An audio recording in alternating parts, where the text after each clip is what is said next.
Hello everyone. இந்த எக்ஸ்பிளைனருக்கு உங்க எல்லாரையும் ரொம்ப உற்சாகமா வரவேற்கிறேன்.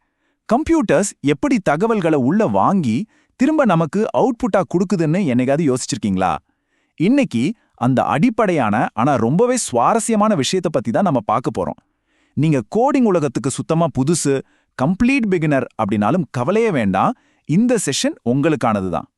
சரி, நேரடியா விஷயத்துக்குள்ள போயிடலாம். இன்னைக்கு நாம கவர் பண்ண போற 6 டாபிக்ஸ் தான்.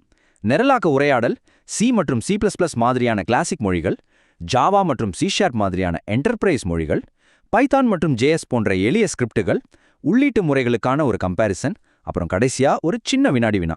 முதல் பகுதி நிரலாக்க உரையாடல். கோடிங்னாலே ரொம்ப கஷ்டம்னு நம்மள நிறைய பேர் நினைச்சிட்டு இருக்கோம். ஆனா உண்மை என்ன தெரியுமா? அது சும்மா ஒரு கம்ப்யூட்டர் கூட நாம பண்ற சாதாரண உரையாடல் தான். ஒரு சிம்பிளான நிஜ வாழ்க்கை உதாரணத்தோட சொல்லணும்னா, இப்போ நீங்க உங்க ஃப்ரெண்டு கிட்ட அவங்க வயசை கேட்குறீங்கன்னு வச்சுப்போம். நீங்க கேட்கறத அவங்க காது கொடுத்து கேட்கறாங்க இல்லைனா, அதுதான் இன்புட். அப்புறம் அவங்க எனக்கு 20 வயசு ஆகுதுன்னு வாய் திறந்து பதில் சொல்றாங்க பாருங்க, அதுதான் அவுட்புட். எந்த ஒரு சாஃப்ட்வேர் வேலை செய்யணும்னாலும் யூசர்ஸ் கிட்ட இருந்து எப்படி தகவல்களை உள்ளீடா வாங்குறது ரொம்ப ரொம்ப முக்கியம்.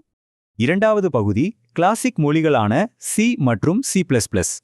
இந்த கிளாசிக் மொழிகள்ல கம்ப்யூட்டர் கூட பேசணும்னா நமக்கு ஒரு ஸ்பெஷலான அகராதி தேவை, அதாவது ஒரு டிக்ஷனரி மாதிரி. இதுக்கு இந்த மொழிகள்ல லைப்ரரின்னு சொல்லுவாங்க. சி மொழிக்கு studio.h அப்படிங்கிற லைப்ரரியும், C++ மொழிக்கு IOStream அப்படிங்கிற லைப்ரரியும் கட்டாயம் தேவை. கோடிங் கத்துக்கிற புதுசுல பிகினர்ஸ் பண்ற மிகப்பெரிய தப்பே இதுதான். கோடுன்னு எழுத ஆரம்பிச்சிடுவாங்க, ஆனா ஸ்கிரிப்டுக்கு மேல இந்த லைப்ரரியை சேர்க்க மறந்துடுவாங்க. அப்புறம் ஏன் எரர் வருதுன்னு ரொம்ப குழம்பி போயிடுவாங்க. இந்த அகராதிகள் இல்லாம நீங்க என்ன பேசினாலும் கம்ப்யூட்டருக்கு சுத்தமா புரியாதுங்கிறத எப்பவும் ஞாபகம் வச்சுக்கோங்க. இந்த 2 மொழிகளுமே கொஞ்சம் ஸ்ட்ரிக்ட் ஆஃபீஸர் மாதிரி தான். நீங்க ஒரு தகவலை இன்புட்டா கொடுக்கறதுக்கு முன்னாடியே அது என்ன வகையான தகவல்னு கராரா சொல்லிடணும். அதாவது நீங்க கொடுக்க போறது வயசா, உயரமா, இல்ல பேரான்னு முன்கூட்டியே வரையறுக்க வேண்டியது ரொம்ப ரொம்ப அவசியம். மூன்றாவது பகுதி என்டர்பிரைஸ் ஹெவி வெயிட்ஸ், அதாவது பெரிய கார்ப்பரேட் நிறுவனங்கள் பயன்படுத்தும் ஜாவா மற்றும் C#. இந்த மொழிகள் கொஞ்சம் அட்வான்ஸ்ட். ஜாவால கம்ப்யூட்டருக்கு கேட்கறதுக்கு நம்ம ஒரு மைக்ரோஃபோன் கொடுக்கற மாதிரி வச்சுக்கலாமே. அதுக்கு ஸ்கேனர் அப்படிங்கிற கிளாஸை யூஸ் பண்ணுவாங்க. அதே C# மொழியில சிஸ்டம் நேம் ஸ்பேஸ் மூலமா கன்சோல் கமாண்ட்ஸை யூஸ் பண்ணி நாம கொடுக்கிற டேட்டாவை படிப்பாங்க. சாஃப்ட்வேர் இண்டஸ்ட்ரியில பெரிய பெரிய கம்பெனிகள் எல்லாம் இந்த மொழிகளை அதிக நம்புறதுக்கு இதுல கிடைக்கிற அந்த பெர்ஃபெக்டான கட்டுப்பாடுகள் தான் முக்கிய காரணம். இதுல ஒரு சூப்பரான விஷயம் பாருங்களேன்.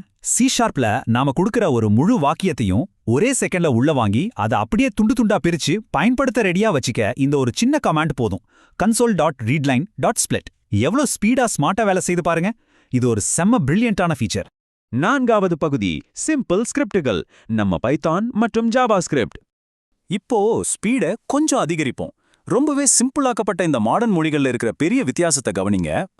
பைத்தான் மொழியை எடுத்துக்கிட்டீங்கன்னா கம்ப்யூட்டர் கூட பேசுறதுக்கு எந்த ஒரு தனி அகராதியோ லைப்ரரியோ தேவையே இல்ல. எந்த எக்ஸ்ட்ரா லகேஜும் இல்லாம ஸ்ட்ரைட்டா சகஜமா பேச ஆரம்பிச்சிடலாம். ஆனா ஜாவா ஸ்கிரிப்ட்ல Node.js ஓட ரீட்லைன் அப்படிங்கிற ஒரு குறிப்பிட்ட தொகுதியை நாம கட்டாயம் யூஸ் பண்ணியே ஆகணும். ஸோ இதுல நீங்க கவனிக்க வேண்டிய முக்கியமான பாயிண்ட் என்னன்னா, பைத்தான் எவ்வளோ சிம்பிள்னு பாருங்க. உங்க வயசு, உயரம், மார்க்கு, உங்க பேரு, இந்த 4 இன்புட்டையும் ஒரே ஒரு சின்ன வரியில தனக்குள்ளேயே இருக்கிற பில்டின் வசதியை வச்சு ரொம்ப ஈஸியா வாங்கிடுது. இந்த ஒரு நம்ப முடியாத எளிமைக்காகத்தான் கோடிங் கத்துக்க நினைக்கிற பிகினர்ஸ்க்கு பைத்தான் ஒரு பெஸ்ட் சாய்ஸ்னு எல்லாரும் ரெக்கமெண்ட் பண்றாங்க. ஐந்தாவது பகுதிக்கு வந்தாச்சு. உள்ளீட்டு முறைகளை ஒப்பிடுதல்.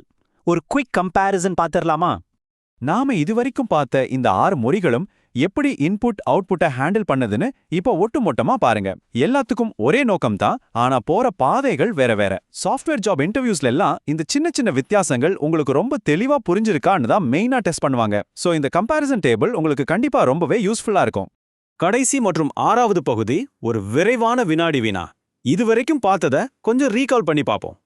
நம்ம பார்த்ததுல இன்புட் வாங்குறதுக்கு எந்த ஒரு தனி லைப்ரரியும் இல்லாம தனக்குள்ளேயே இருக்கிற ஃபங்க்ஷன்ஸை டைரக்டா யூஸ் பண்ற மொழி எது? கொஞ்சம் யோசிச்சு பாருங்க. நான் முன்னாடியே சொன்ன அந்த சிம்பிள் ஸ்கிரிப்டுகள் பகுதியை ஞாபகப்படுத்தி பாருங்க.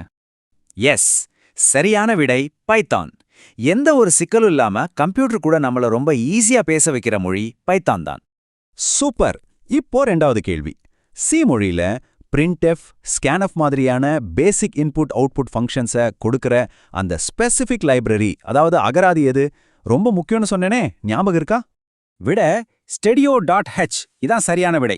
நான் ஸ்டார்டிங்லேயே சொன்ன மாதிரி நிறைய பிகினர்ஸ் இதை சேர்க்க மறந்துடுவாங்க. அப்படி மறந்துட்டா கம்ப்யூட்டருக்கு நாம சொல்றது எதுவுமே புரியாது. இனிமே நீங்க அந்த தப்பு பண்ண மாட்டீங்கன்னு நம்புறேன். வெல், நாம எக்ஸ்பிளைனரோட முடிவுக்கு வந்துட்டோம். இப்ப சொல்லுங்க, ப்ரோக்ராமிங்னா ஏதோ ஏலியன் பாஷை கிடையாது, அதுவும் நம்ம கம்ப்யூட்டர் கூட பண்ற ஒரு சாதாரண கான்வர்சேஷன் தான் அப்படிங்கிறது உங்களுக்கு தெளிவா புரிஞ்சிருக்கும். பேஸ்மெண்ட் இப்ப நல்லா ஸ்ட்ராங் ஆயிடுச்சு. இந்த 6 மொழிகள்ல நீங்க ஃபர்ஸ்ட் எந்த மொழியில கம்ப்யூட்டர் கூட பேச போறீங்க? நீங்களே முடிவு பண்ணுங்க. இன்னிக்கே கோடிங் பண்ண ஸ்டார்ட் பண்ணுங்க. உங்களால கண்டிப்பா முடியும்.